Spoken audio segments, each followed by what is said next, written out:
Hello ladies and gentlemen, reka nizere ko mumeze neza cyane kandi ko mwese aho muri imitima yanyu imeze fresh and clean kabisa.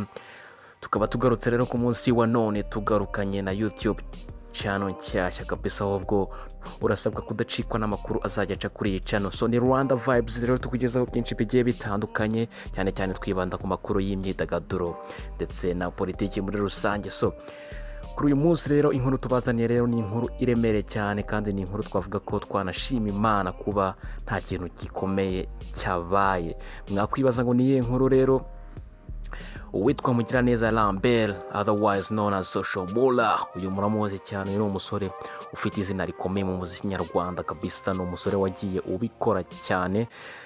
Nyuma ya asohoreye indirimbo Mavi kabisa, ni indirimbo yaje kuba imuhindurira ubuzima, ni indirimbo yaje kuba igira miliyoni views kuri YouTube ndetse ikundwa n'abantu ku buryo budasubirwaho. So icyabaye kuri uyu musore rero, tuje ku nkuru nyamukuru y'umunsi. Uyu musore ubwo yavaga i Nyamirambo yerekeza i Kanombe, dore ko ari naho asanzwe atuye, uyu musore yaje kuba ahura n'impanuka iremereye cyane ubwo yasimbutse umuhanda, arenga umuhanda, hanyuma imodoka irashwanyagurika bimwe bihambaye kabisa.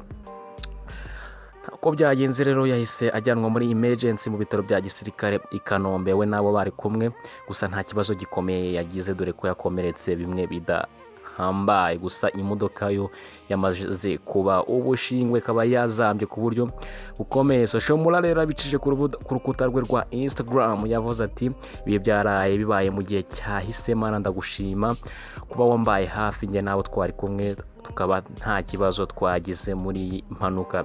Guys, murumva rero ni ibintu byo gushimira cyane kabisa. Burya baca umugani mu kinyarwanda, mu mbabare sinzi niba ari umugani gusa, baravuga ngo uyu munsi atari uwawe burya ntago aba ari uwawe. Urumva ko cyari ikibazo gikomeye kubura umusore nka Social Mula kabisa, umuhanzi ukunzwe, utatinya kuvuga ko ari n'umuhanzi unagezeho muri industry nyarwanda muri rusange.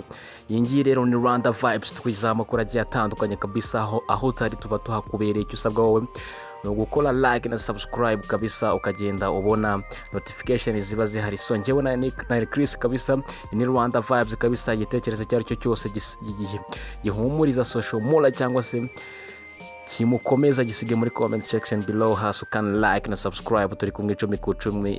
Hasta la vista, yeah.